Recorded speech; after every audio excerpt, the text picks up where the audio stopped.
kiddos, it's starting to get kind of dark on me, so I'm going to hurry through and get through our last chapter of the week, which is chapter 5, competition. Remember, we're seeing things take shape between Evan and Jesse. And if you watched yesterday's video, then you know that Jacqueline Davies, who is our author, she goes back and forth between Evan and Jesse, right? And she really talks about Evan's perspective, and then she talks about Jesse's perspective. So today, your question is going to be about point of view.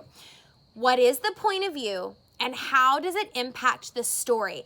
I am going to post an anchor chart about point of view. We have first and third, okay? So you can look at that and refresh your memory, and then you're gonna tell me, and then I want you to kind of talk about how it goes back and forth between Evan and Jesse, right? And how does that impact the story? How does that help us understand the characters, okay? All right, kiddos, we're in chapter 5. It's a short chapter today, a good short chapter for a Friday. I'm on page 59, competition.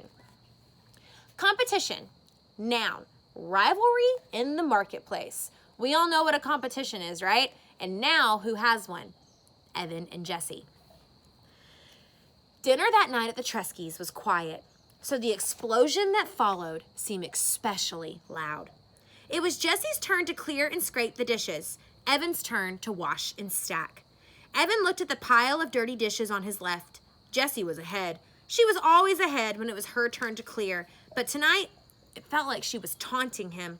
To Evan, every plate scraping sound like can't keep up, can't keep up. Evan was scrubbing the casserole pan when Jessie stacked the last dirty dish by his elbow.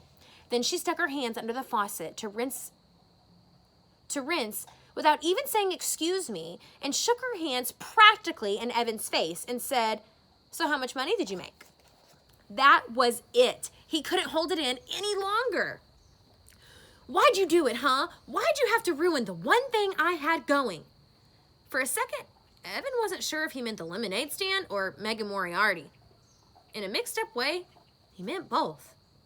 And there was no way he was going to tell Jesse that after paying back his mother for the 4 cans of lemonade and 1 can of grape juice and 1 bottle of ginger ale, she'd probably been pretty irritated when she came down from the office and there wasn't a single cold drink in the house. He'd walked away with only $2.11. On top of that, he was pretty sure Scott had kept the $5 bill that they'd earned. Well, what was Evan supposed to do? Ask Scott to turn his pockets inside out? Evan hadn't kept track of sales, so he couldn't be sure. "Why'd I do it? Why'd you do it? Why'd you invite that jerk over for a lemonade stand?" shouted Jesse. "And how come you wouldn't let me play? You're the one who was mean." "You're such a show-off," said Evan. "You always have to let everyone know that you're the smartest one." "I wasn't showing off. I was just trying to have a little fun. Is that against the law? You wouldn't do a lemonade stand with me. Then I won't do a lemonade stand with you. I'll do one with my friend Megan instead." "You cannot be her friend. You cannot be her friend," shouted Evan. "Why not?" "Because you're a little kid. You don't even belong in the 4th grade. And because you're just an annoying show-off pest and no one likes you." The words felt like disgusting spiders running out of his mouth. They were horrible, but it felt so good to get rid of them. Then Evan saw Jesse's lip tremble. Uh-oh, Jessie was a howler. She didn't cry often, and she didn't cry long, but when she did, it was loud. Mom would come down from her office. Evan would catch the blame. Unfair. But Jessie didn't let loose. Instead, she stood as tall as her runty height would allow and said, "Megan likes me. She invited me over to her house tomorrow. We're going to make another lemonade stand and earn twice what we did today." Oh, that was it. She was going to ruin everything. Show him up right in front of Megan. Even before the school year had started.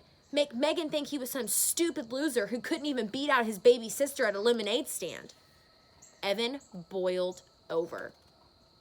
"I wouldn't count on it, Juicy," he said. Jesse hated that nickname, and Evan only used it when he had to. "I'm going to have a lemonade stand every day until school starts, and I'm going to earn $100 by the end of the summer, enough for an iPod." "Oh, please. Like you could even if you wanted to, said Jessie. Megan and I already made $12 today. $12 each today. We could have $100 like that, Jessie snapped her fingers. And then what, said Evan? You'd lock it up in your lockbox and save it until you were 50 years old? You're the biggest miser on the planet. A miser, kiddos, is someone who pinches pennies, right? They don't spend their money. They like to save their money. Anytime they earn money, they keep it. So Jessie and Evan are pretty different, right? Evan likes to spend that money, but Jessie likes to save it. Jessie stiffened up. Her mouth made a funny... But then she put a hand on her hip and smirked at Evan. For your information, I'm going to make a $100 donation to charity. Evan snorted. Yeah, right. What charity? There was a long pause. Then Jessie said, as smooth as whipped cream, the Animal Rescue League. Megan and I talked about it today. You don't even like animals, said Evan. Everybody likes animals, shouted Jessie, and I'm going to give them $100, so you can't ever call me a miser again. I hope I never have to talk to you again, shouted Evan. It's a pretty mean thing to say, right? Hey, a sharp voice called from the stairs. Mrs. Trisky had a pencil stuck in her hair and a worried look on her face. I could hear you two all the way in the attic with the air conditioner on high. What's up? Evan looked at Jessie. Jessie looked at Evan. They had taken a vow, a spit vow. Ever since Dad had gone, they had vowed to not fight in front of Mom. It made her sad, sadder even than when Dad had left. Nothing, said Evan. Nothing, said Jessie. Mrs. Tresky looked at the two of them. Come on, out with it. What are you two yelling about? It wasn't a fight, Mom, said Evan. We were just joking around. Yeah, said Jessie. We were goofing. Sorry we got you out of your office. Mrs. Trisky looked at both of them with her laser eyes. Jessie hung the dish towel on the oven handle and fiddled with it until it was perfectly straight. Evan bent over the casserole pan and scrubbed it as if his life depended on it. He scrubbed so hard his elbow bumped the fruit bowl. A cloud of fruit flies rose in the air and then settled back down. Ooh, it's getting dark fast. Oh, God, said Mrs. Tresky. Would you look at those fruit flies? Her shoulders slumped. All right, well, I'm going back up. Can you guys handle showers and reading, and then I'll be down to tuck and turn off the lights? Sure, Mom, said Jessie. No problem, said Evan. Mrs. Tresky disappeared upstairs. Jessie turned to Evan at the sink. Let's make a bet, she said.